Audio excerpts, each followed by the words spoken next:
Assalomu alaykum vatandoshlar.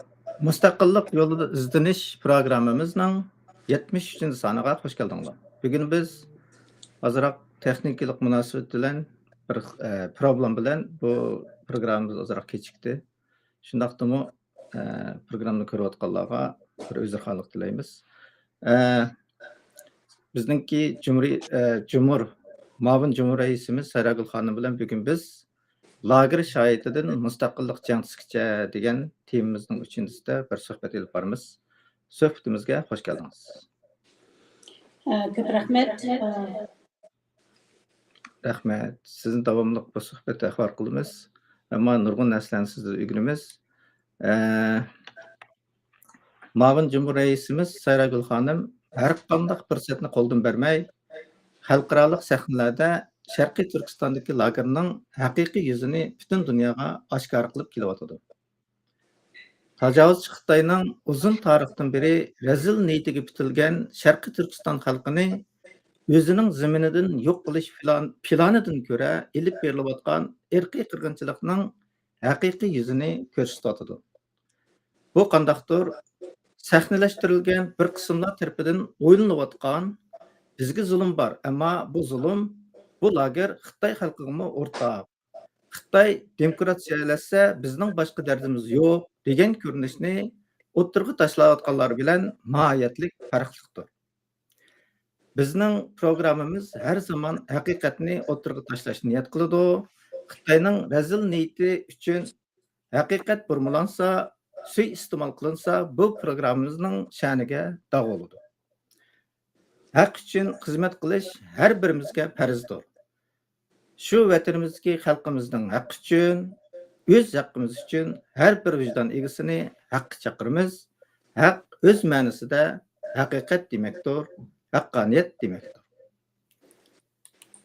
Sayragul xonim, bu yangi yildan beri hamma yerda jiq faoliyatlarga qatnashib keldingiz. Yangi yildan beri qatnashgan xalqaro siyosiy faoliyat va yig'inlaringizni bir anglab boqqan bo'lsak, marhamat. Ko'p oldi bilan assalomu alaykum ekran oldidagi barliq vatandoshlar, qarindoshlar. Hammanglarga mendan salom. Hammanglarni Alloh har joyda salomat qilsin. Juda ko'p apandim, sizga ko'p rahmat. Mana shu so'zlash fursatini berganingiz uchun. Biz hamda qo'limizdan kelgancha davomli shu Sharqiy Turkistondagi xalqimiz uchun kurash qilib kelyapmiz. Hozir deb o'tganimizdek bu yangi yil 2025 kirgandan keyin nurg'unlagan faoliyatlarni qildik. Endi bu yerda bizning bir keyingi vaqtlarda biz maslahatlashib qolgan bir prinsipimiz bo'ldi. Bu bo'lsa har qatamga shu ilib berayotgan faoliyatlarimiz to'g'riliq aniq yenchik ma'lumotni sosyal medialarda bölüşməsilik, taqatmaslik to'g'risi. Chunki buningda burungi faoliyatlar jarayonida bizning beshimizdan nurg'unlagan ishlar o'tdi. Biz nurg'unlagan razilishlarning guvohi bo'ldik. Hatto shu biz faoliyat qilgan, biz ko'rishgan shu muhim arboblar, muhim hukumat xodimlariga dushmanimiz Xitoy tarafidan nurg'unlagan hujumlarning bo'lganligi, besimlarning bo'lganligi. Yana shuning bilan bir vaqtda bizning ilib berayotgan bu faoliyatlarimizga bir to'sqinliklarning bo'lganligi sababli biz bu buradagi sosyal medialarda hamma narsani, hatto suratlarimni bo'lishadigan, taqitadigan shu ishlarimizni to'xtatib, asosli ish, unumli ish qilsak bo'ldi. Buni sosyal mediaga jarayonlashdan hojati yo'q. Shu dushmanimizning turli razil vositalardan saqlanish uchun ham faoliyatimizning har vaqtda davomli natijalik to'sqinsiz elib berishni maqsad qilib sosyal medialarda osonlikqa bo'lishmaydigan bo'ldik. Rasmlarni ba'zi vaqtlarda endi elib berayotgan elib berilgan shu muhim faoliyatlarimiz to'g'risida hukumatimiz nomidan faqat qisqacha uchur beradigan to'rtlarda shuni sosyal medialarga jariya qiladigan shu prinsip bilan ketyapmiz. Şuna nurgullanışlarımızda hazır oşuq aşkaraq demeydiğen boğanlıq sebeplik. Bazı adamlar oylaşı mümkün, hem de biz hükümet iş qımağandek, madır qımağandek, toxtab qalğandek bir təsir verişi mümkün. Lekin men bugün bu fürsətdən faydalanıp hükümetimizin adımlarının davamlıq ittifaqlaşıp nörünü mörge taraf her qandaq bir fürsətdən faydalanıp qoludan kelgen işini qılıp atqanlığını dep ötmekçimen.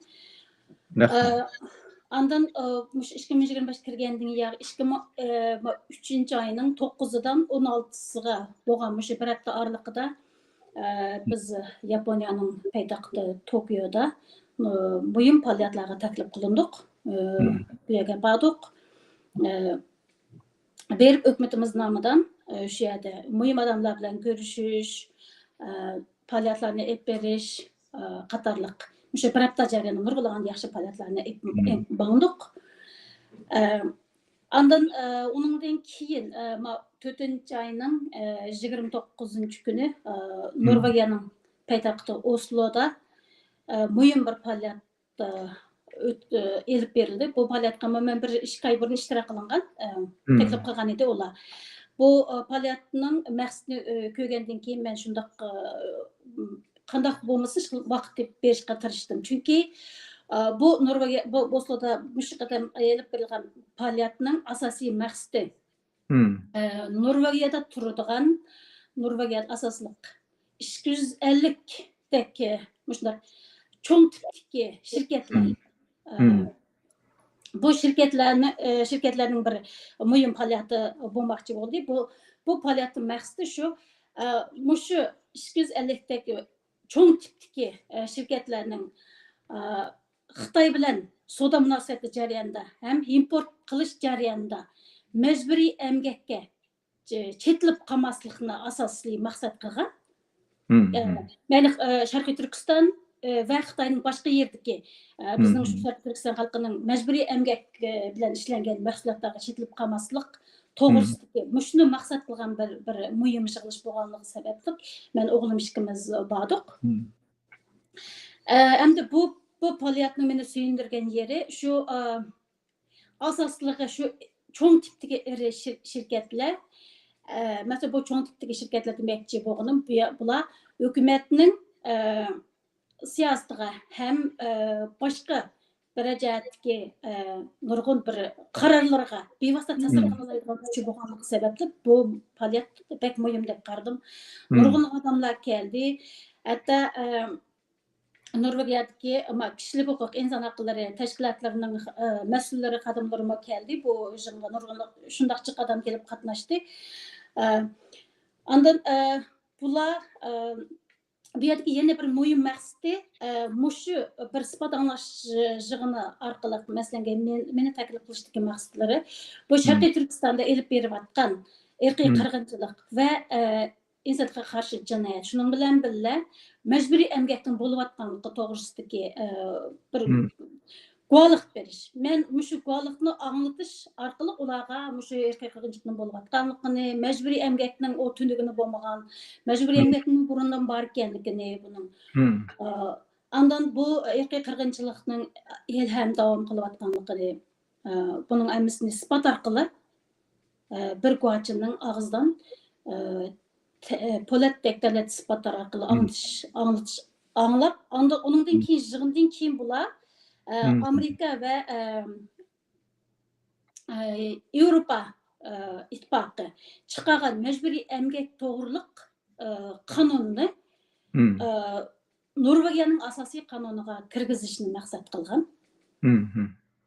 Shu sababli bu yig'inning maqsadi va elib berilish jarayonidagi bu ishlar pek muhim bo'ldi. Men de shu muhim so'z qildim. Birinchi bo'lib o'zimning kechirmishlarim yana Sharqiy Turkistondagi bu elib berilgan irqiy qirg'inchilikni lagerdagi haqiqiy ko'zim bilan ko'rgan dalil isbotlar orqali shuning bilan birga majburiy emgakning mavjudligini, buning qanday bo'lib qolganligini shuni asos qilib so'zladim. Bu yerda Endi bu yerda bir yaxshi yeri men o'zimga berilgan bu vaqtdan to'liq foydalandim desam bo'ladi. Chunki Norvegiya bular oldida biz so'zlashgan vaqtda bular dedi Norvegiyaga 90%dan ortiq odamlar bizning shved tilini tushunadi ekan. Bu ikki til bir-biriga asosli yaqin bo'lib keladi. Shunga tarjimansiz, asli tarjiman bersa 6 minut beradi, men 5 minut xizmat beradi. Tarjimansiz shved tilida so'zlashishni tanladim. Shuning bilan bu 12 minut vaqtni biroq egalladim. Chunki o'sha jiqroq narsani degili bo'ladi, shu 12 minutda hamma deyishga ulgurmasammi, biroq muhim mazmunlarni anglashga tegishli bo'lgan muhim dil sifatlarni asos qilib turib anglatdim. Bu meni bir xo'shal qilgan ish bo'ldi. Shuning bilan yig'indan keyin biz nurg'unlagan shu inson aqli tashkilotlarining mas'ullari bilan ko'rishdim. Ularga o'zimning kitobimni hadya qildim. Endi bu yerga bir Sizlarga menda aqtashlik kitob bordi, uni men taqib bo'lgan, hozir qamagan.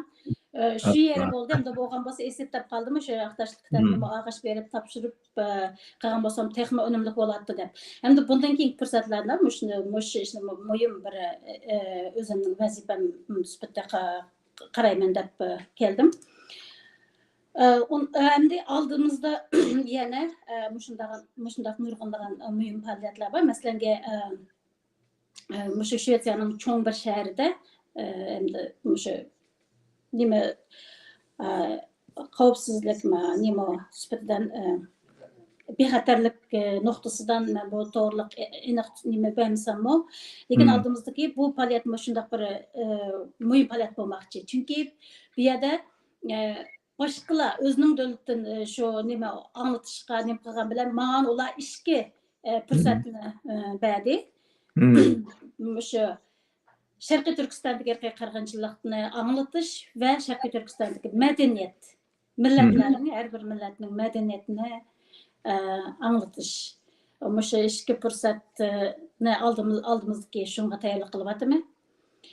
Bu endi biz bu yerda men bu ishlarni qildim demoqchi emas. Bu yerda bizning hukumatimizning davomli to'xtamay ish qilayotganligini deb o'tmoqchiman. Shunga har vaqtda bizni kuzatib kelayotgan bo'lsa, biz bilan bir safda kelayotgan qarindosh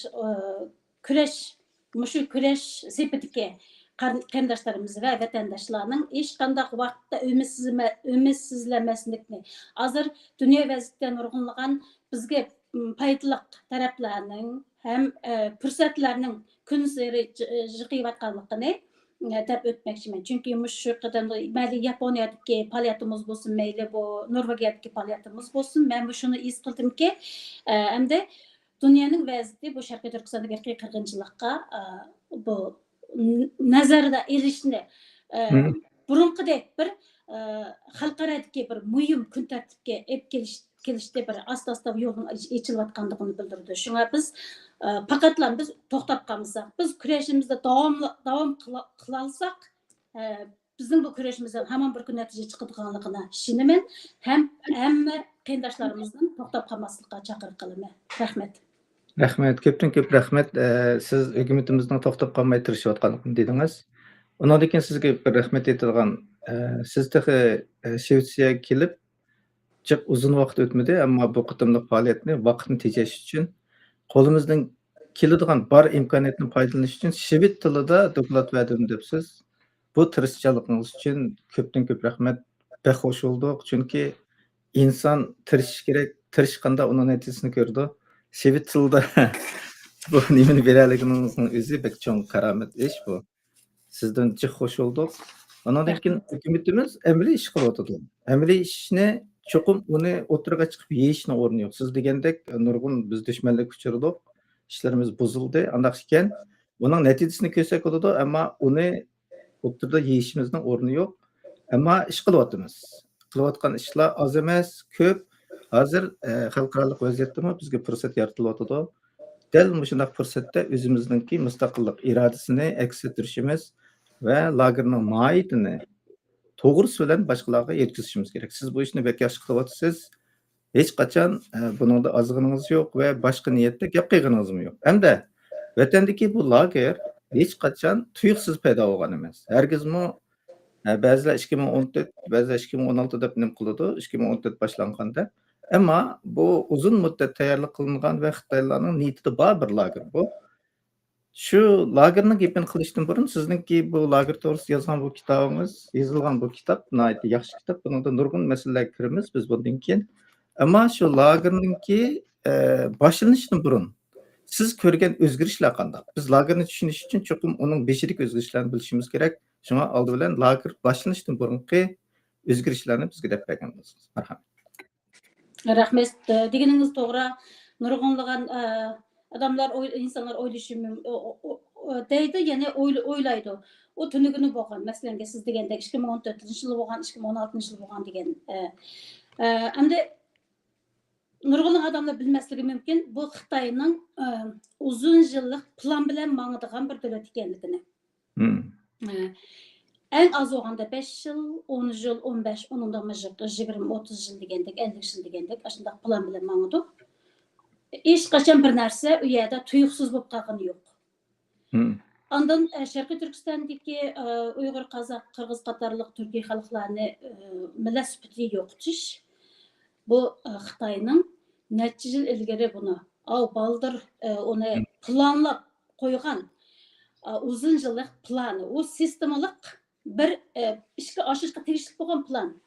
Endi 2014-2016 deydigan bo'lsak, bu faqat shu lager sistemasi orqali qolgan bir qisman odamlarni mushu orqali yo'qotish. Shuning bilan bu maqsadga talto'kis yetishni mushundaq razil maqsadni plan qilgan.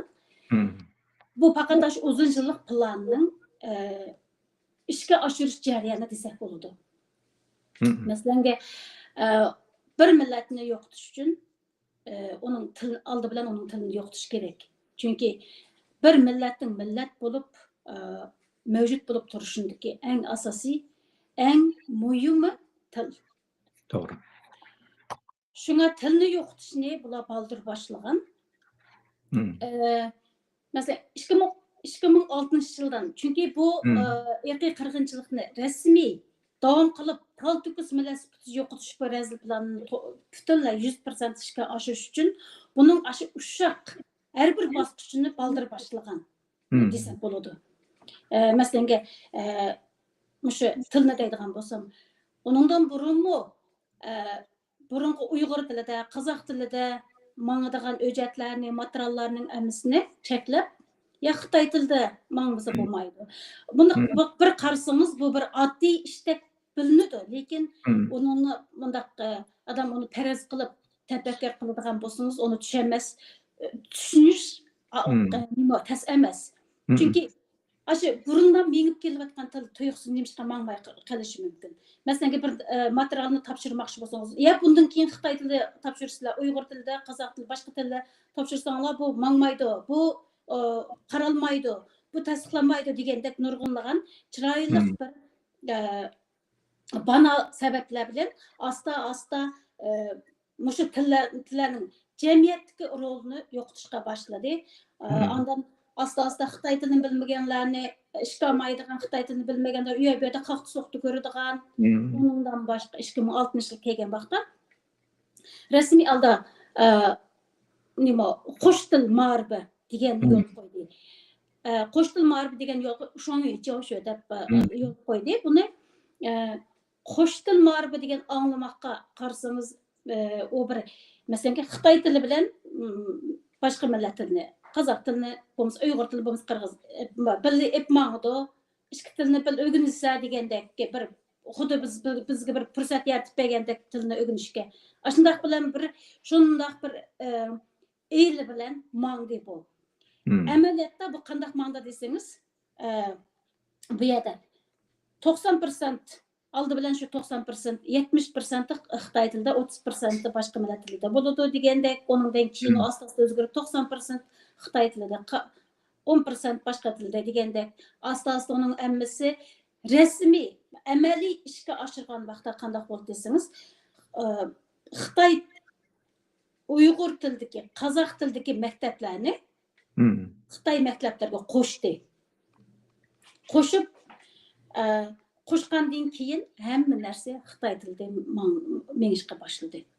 Qo'sh til degan o bir faqat boshqalarni ko'zini bo'yash, aldash bo'lib, amaliyotda o rasmiy bizning eng oxirgi tilni so'zlash fursatimizdan ayirgan bir razil plan bo'ldi bu. 2006dan boshlab rasmiy holda Uyg'ur tili, Qozoq tili, Qirg'iz tili, boshqa tillar qo'llanishdan qoldi desak bo'ladi. Hatto bal baxçılardaki 4 yaşdan başlap bal baxçılarga mecburi alda ballarını berdigan, muşundaq tuzumlar çıqqandan keyin 4 yaşdan başlap aşı kichik ballar bal baxça bağandan keyin hech qanday o'zining tili bilan so'zlash, hech qanday o'zining tilini qo'llanish degan fursatni butunlay elgatdi. Mecburi alda Xitoy tilini o'rganishni, Xitoy tilini qabul qilishga boshladi. Kichik ballar qandaq tilni o'rgansa shundaq tilga tez ketadigan. Müşü bizning kelgusi ballarımızdan, kelgusi evlatlarımızdan başlap bütünlay tilda o'qishga boshladi bu. Andan nurg'unlagan razil vositalarni yo'lga qo'ydi. Masalan, bizning diniy e'tiqodimizni cheklaydigan.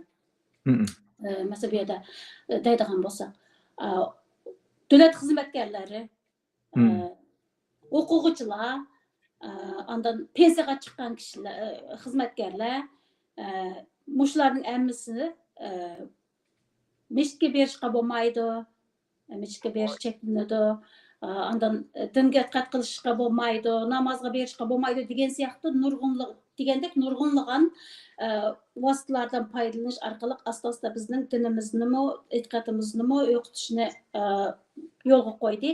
Shunday qilib Muşu uşaq nəsillərdən. Andan birtə elqə. Asta qandaq oldu desəniz biz mədəniyyətimizni boşundaq.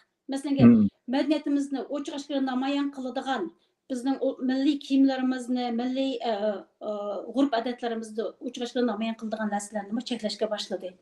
Mana shunday qilib hamma narsani oldin butunlay boshlab yo'qitib tayyorlab qilib bo'lgandan keyin endi bizning millatning sarxillarini yo'qitish kerak bo'ldi. Millatning sarxillarını yo'qotgandan keyin qolganlari ularning qolgan narsa oson bo'ladiganligini, bular oldin planlaganligi sababli mushu lager sistemasini yo'lga qo'ydi. Lager sistemasini yo'lga qo'yish orqali millatning sarxillarini yo'qotish planini ishga oshirdi desak bo'ladi. Rahmat. Bu Xitoylarning plani birdan bo'ladi.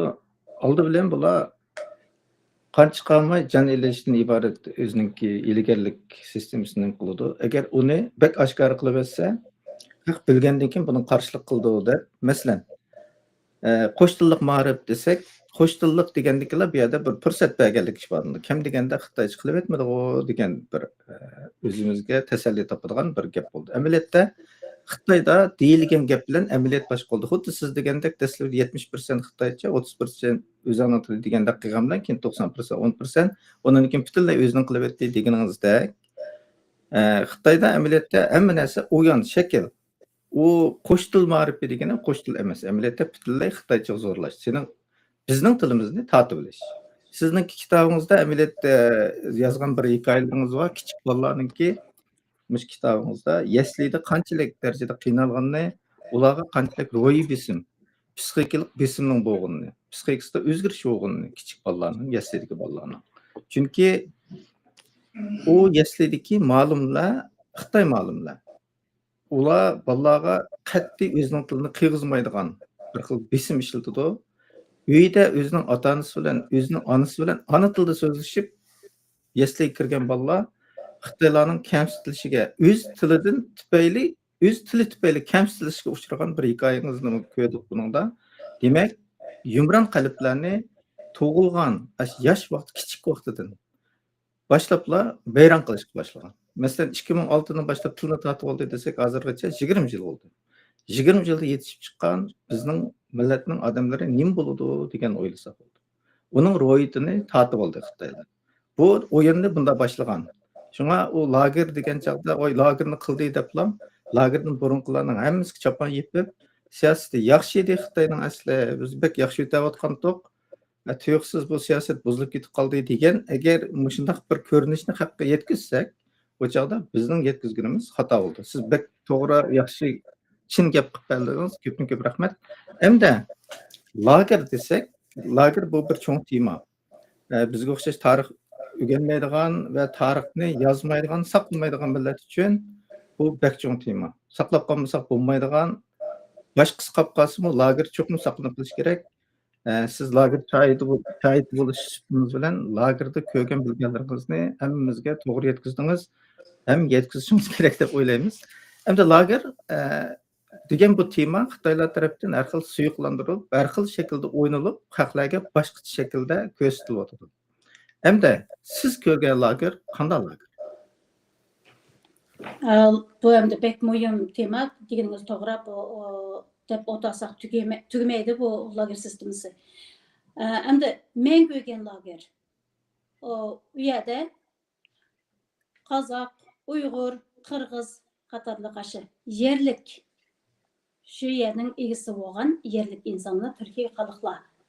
Mushular qamalgan lager u yerda. Men u yerda bir mushadan boshqa bir millatni, bir Xitoyni bir tunganini ko'rmagan. Endi lager to'g'riliq har odam har xil so'zlaydi, lekin bizda bir gap bor. Ming anglagandan bir ko'rgan ortiqdir. To'g'ri. Ko'z bilan ko'rgan bilan anglagan o ishga boshqa.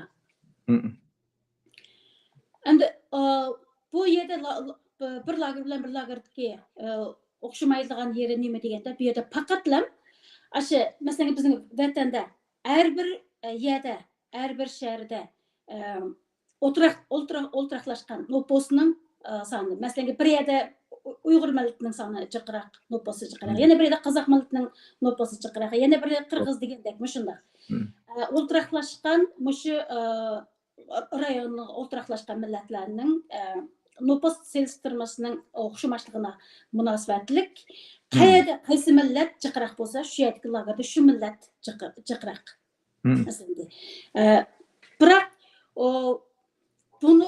bu o'xshamaslik qarab, bir faqatla bir millatni bo'lmasa hamma millatni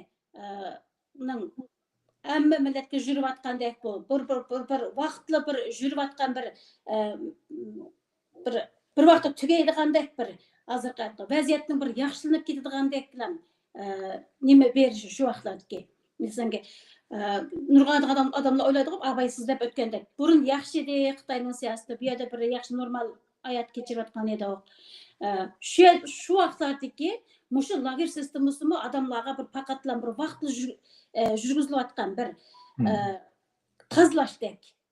Masalan, bir mushu vaqt o'tib ketgandan keyin mushu qiyinchiliklar o'tib ketgandan keyin hammasi xuddi burunga o'xshash yaxshi bo'lgandek shunday bir tuyg'uni berib mangdi desak bo'ladi. Masalan, hozirmi odamlar umid kutyapti-ku. Bu lager nimasimi tugidi, masalan, hamma narsa tugandan keyin Xitoyda biror o'zgarish bo'lib qolsa, hamma narsa yaxshi bo'ladi. U yoqda hamma hech narsa yaxshi bo'lmaydi. Yaxshi bo'lishdan ketdi. Bu hech qanday ona yaxshi bo'lish degan narsani umid kutmasligimiz kerak. Bu lager sistemasi avayman deb o'tgandek, faqatlam bizning tilimizni, dinimizni, madaniyatimizni, mushu yerlik millatlarga xos bo'lgan butunlay millatning xususiyati bo'lgan hamma narsani bir-birlab yo'qotib kelib, endi eng oxirida bizning bosh egmaydigan millatning sarxillarni mushu lagerga qamash orqali, qo'ldan jinoyat bekitib ularni yo'qotish orqali butunlay bir millatni, butunlay shu yerdagi yerlik shu yerning egisi bo'lgan millatlarni, Turkiya xalqlarini butunlay millat sifatida yo'qotish, razil maqsadiga yetish. Bu faqat eng oxirgi mushu planning eng oxirgi bosqichi desak bo'ladi. To'g'ri. Rahmat. Buni pek yaxshi deb berdingiz. Bu yerda bir mohiyatlik farq bor. Lager har xil o'rinlarda har xil sifatlanib kelyotdi. Xuddi men beshida degandek, bu zulm Xitoyning atalmish Xitoy kompartiyasining qilayotgan zulmi hammamizga bor, Xitoygami bor, bizgami bor deganni ilashtirib o'tirib o'ynayotganlar bor. Ammo siz ko'rgan lagerda ular yo'q. Amaliyotda lagerda ular yo'q. Chunki ularning maqsadi qandaqdir sizning ideyangizdan bo'lmasdan, balki shu tuproqning egisi bo'lganligingiz. Bu buning tubki sababi. Андaq ekan sizni yo'qotish kerak. Buningga bana ketmaydi. Sirtqa chiqayotgani faqat ko'rinishi uningki. U oshqin o'g'in uchun, u dindor o'g'in uchun, u uning uchun, buning uchun emas.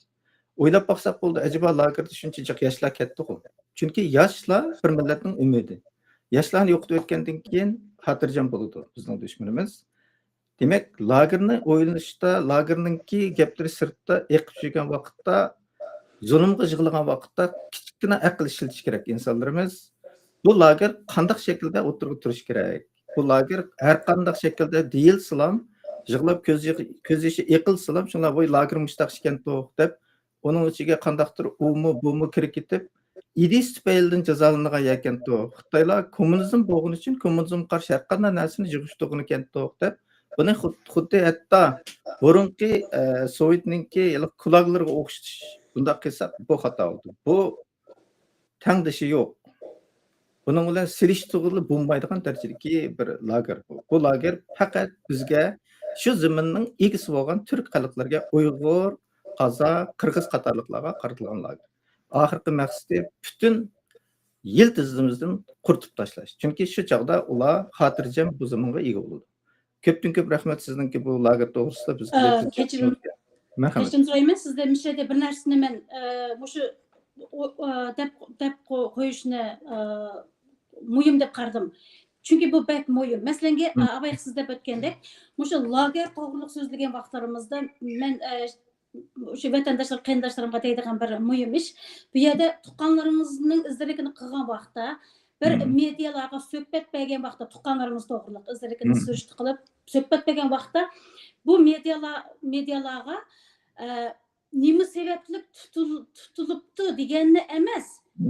Ma sababni, ma banani jinoyat qilib ortib ondan tutilibdi degan narsani so'zlash kerak. Men nurg'unlagan medialar, nurg'unlagan xabarlarda ko'raman, mushu sababdan tutilibdi deb yozadi. Bu butunlay xato. To'g'ri. Xuddi bu odamlarga mushu odamdan mushu jinoyat bo'lganlik uchun tutilgandek. Xitoyning jinoyatni aqlagandek tuyuladi menga. Shuni men buningga butunlay bu to'g'ri deb qaramayman. Shunga suhbat bergan vaqtda tuqqanlarning nima sababdan tutilibdi sening tuqqaning deganni emas, boshqalarmi uni so'ragan vaqtda qaysi banani, qaysi jinoyatni chaplabdi deb so'rash kerak. To'g'ri. Chunki uning hammasi bu jinoyatning hammasi qo'ldan yasalgan. Butunlay Aşı adamga qaysi jinoyat to'g'ri, qaysi jinoyatni chaplasa shu odamga tushundiq masalan millatchil, masalan boshqa davlatga borgan, undaq qil, bundaq qil degandek. Yozuvchi bo'lsa, mushundaq naqshlarda mushundaq vatanparvarlik nimasi bo'ldi, milliy bo'lgunchilik ideyasi bo'ldi degandek. Masalan, kim qaysi qaysi ish bilan shug'ullangan bo'lsa, shuningga mos keladigan bir jinoyatni qo'ldan yasab, shuni jinoyatchi qilib mushundaq yo'qotishni ib beryotdi Xitoy. Shunga suhbat bergan vaqtda mening tuqqanim mushu Xitoyning mushu chaplagan, mushundaq jinoyatni chaplaganlik sababli turmaga ketdi nimasi lagerga qamaldi deyish kerak. Bu tarafdan yozgan vaqtimda shunday yozish kerak deb nurg'unlagan men jurnalistlar bilan so'zlashgan vaqtda, yo'q sizlar mushu sababdan qamaldi emas, mushu jinoyatni sabab qilib qamabdi deyishinglar kerak. Chunki uning hammasi gunohsiz odamlar. U faqat yo'qotilishga tegishli bo'lgan, nishon qilingan odamlar, millatning sarxillari. Shunga ularga cho'qim bir jinoyatni ochish kerak bo'ldi deb tushundiraman-da. Mushuni o'zgartirish kerak deb o'ylayman. Rahmat. Bu xuddi Ikkinchi dunyo urushi vaqtidagi yahudilarga qaratilgan jinoyat, ya'ni ularni bu concentration campga yig'ilish lageriga qamash jinoyati uning faqat yahudi bo'lgani uchun. Bizningmi o'xshash. Bizning faqat shu zaminning egisi bo'lganimiz uchun. Bu tarafga xuddi siz degandek aniq bo'lmasa, bu boshqa tarafga suyuqlanib ketadi. Unda sizcha bir demokratlashgan Xitoy davlati bizning kishilik izzat hurmatimiz va kishilik huquqimizning kapolati bo'la olamdi? Men yo'q deb javob berma. 100% bu bo'lmaydigan ish. Hatto biz bir xiyol qilib, masalan, Xitoy bir demokratik davlatga aylanib ketdi, oldimizdagi necha yildan aylanib ketdi deb misol qilaylik. bir demokratik davlatga aylanib ketsa-mu, u biz boshqa millat emaslarga bizga o'xshash ashadagi Uyg'ur, Qozoq, Qirg'iz, O'zbek qatorliq shu yerdagi yerning Sharqiy Turkiston egasi bo'lgan Türkiye xalqlarga hech qanday izzat, hurmat qilmaydi, ham qilamaydi. Chunki u o'zi bo'lmagan millatlarning hammasini yo'qotishni maqsad qilib kelayotgan bir shunday bir kommunistik partiyaning maqsadi shu. Bu zamonning egasi bo'lgan xalqni yo'qotish uchun ati u bir demokratiyga aylanib ketsa-mu, o hech qanday bizning izzat hurmatimizga ham bizning huquqlarimizni, bir insoniyatga o'ziga xos bo'lgan huquqlarimizni qaytarib beradi degan narsa u faqat tush, u faqat xiyol desak bo'ladi. Ham yana bir narsani deb qo'ymoqchiman. Xitoy davlati hech qachon demokratik davlat bo'lmaydi, ham bo'lamaydi. Chunki u mini-juj taktikasi orqali mushu diktatorlik sistema orqali aşı jiq odamni shu orqali boshqarib, shu orqali aşı yolg'onchi, o'zining yolg'onchi yuzi bilan aşı xalqni sho'rib, shu xalqni bostirib, xalqaning qilib kelayotgan bir davlat, demokratik davlat bo'lamaydi, ham demokratik sistemani ilib manamaydi, o'tishmaydi u yerga. Shunga atuglikka bu yerda yana shu gapimga qaytib kelsam, u yerda hech qanday narsa yaxshi bo'lmaydi, ham bo'lamaydi. Shunga hech narsani biz yaxshi bo'ladi deb kutmasligimiz kerak bu yerda. Faqat bizning birdan bir qutuladigan yerimiz, birdan bir o'zimizning inson sifatida, bir odam sifatida o'zimizning huquqlarimizni qo'lga elib, bir erkin demokratiyalik adam sifatida yashashdagi birdan bir yo'limiz faqatla mustaqillik edish. Uningdan boshqa bizda hech qanday bir yo'l yo'q. Shunga bu kurash jarayon bir qiyin, haqiqatni topmoq tez, lekin bu yerda biz faqatla kurashimizni to'xtatmasak, bizning bu kurashimizdan hamon bir kuni natija chiqadi. Chunki bu dunyo mushundoq bo'lib turmaydi. Bu dunyo o'zgaradi. O'zgaradigan vaqtmi keldi. U qiladiganini qildi, bostirdi, hamma jinoyatni qildi, hozirgacha javob bermasimi, lekin qilgan etgan bu oyatdagi hamma jinoyatlarga hamon bir kun javob beradigan vaqt bo'ladi. Dunyo bir aylanib, bizga mu shunday bir fursatlar keladi. Eng oxirida deydiganim, mayli Xitoy qanchalik ilmiy va qanchalik razilib tashviqotni kuchaytirib hozircha qilyotdi, jinoyatni yapmoqchi bo'lsa-mu, yapamaydi. Yapamaydigan nima? Haqiqat hamon haqiqat. Haqiqatni hech kim o'zgartirmaydi. Yana bir narsa, agar haqiqatni pul bilan o'zgartgili, yolg'on tashviq bilan o'zgartgili bo'ladigan bo'lsa, bu dunyo bunday bo'lib turmas edi. Yana bir narsa, Amerika boshlig'idagi nurg'ulg'an g'arb davlatlari bu Xitoyning qilayotganligini, Sharqiy Turkiston xalqini yurgizayotganligini, insonga qarshi irqiy qirg'inchilik bir jinoyat ekanligini oldin e'tirof qilib bo'lgan. Shunga bu e'tirof qilingan aqaniyatni hech kim o'zgartirmaydi. Shunga biz Xitoyning ta'tir tashviqotlariga radiya berishni, vaqtida radiya berishni unutib qolmasligimiz kerak, ham hech qachon umidsizlanmasligimiz kerak. Hamon bir kuni bizning bu kurashimizdan cho'qim natija chiqadiganiga ishonishimiz kerak.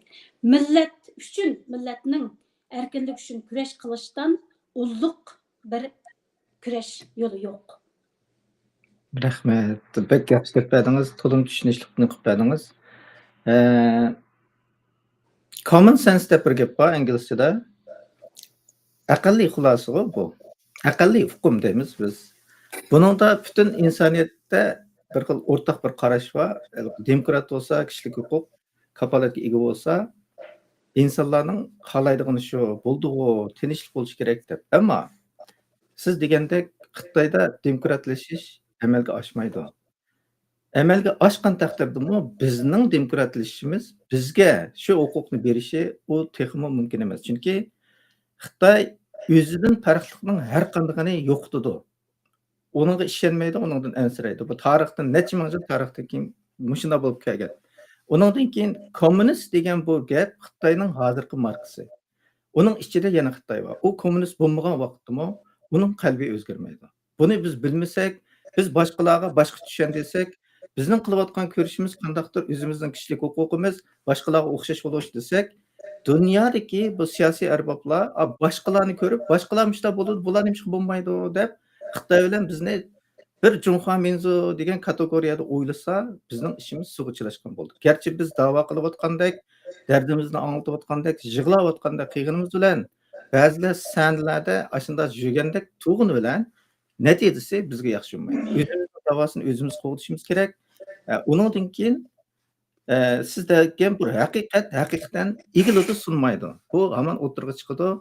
Ammo bunaqa o'zimiz tirishchanlik ko'rsatmasak, masalan bu lagerninki bütün detallarini, hamma narsalarini biz saqlamasak, biz uni to'g'risi bilan yetkazmasak, lager hozir o'tirda turayotgan mayli xitoycha, mayli inglizcha, mayli uyg'urcha bo'lgan dokumentlarda, hujjatlarda u boshqacha tasvirlangan. Shunga biz uningga qarata kuch ajratmasak va uni biz o'tirda tutib turmasak bo'lmaydi. Bu bizning tarixga beradigan javobgarligimiz. Chunki tarix ashta saqlanadi. Tarix hargizmi biz deb qo'ygandan keyin aslida shunday bo'lgan edi. Lagerda siz boy degandek mushta ishlab bo'lgan deganimiz bilan bu ketib qoladi. Bu yerda bir hujjat deb bir narsa bor. Buni xuddi sizning kitoblaringizga o'xshash va boshqa shaklda aniqlab chiqishimiz va saqlashimiz kerak. Chunki buningga Xitoylar qo'lini tiqib bo'ldi. Xuddi bizning dardimizga tang bizning dardimizni anglab berayotgandek qilib, dokumentlarni yasaganda qilgan bilan uning ichiga o'zining narsalarini tiqib bo'ldi va uni o'tirga tashlab bo'ldi. Bu nuqtaga diqqat qilayotganlar oz. Lager debdi, lagerniki dardini anglitibdi deslar. Voy lagerni gapini qilganligin deb bizning ahmoq Uyg'urlarimiz, qozoqlarimiz Sharqi Turkistonning egilari nihoyat hayajonlanib, lager uchun so'zlaganlarning hammasini qahramon qilib, beshi qilib ko'tarib, oxirida Xitoyning diplomasini o'ynab, o'zimizningki taqdiriga o'zimiz ketmaychib qarab o'tiribmiz. Bugungi suhbatga ajratgan vaqtingiz uchun ko'p rahmat.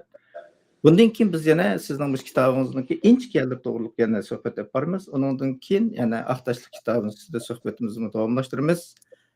Vaqt munosabati bilan bugungi suhbatimiz mushakil bo'ldi. Bugungi suhbatga ajratgan vaqtingiz uchun Sayrigul Saud xonim ko'p rahmat.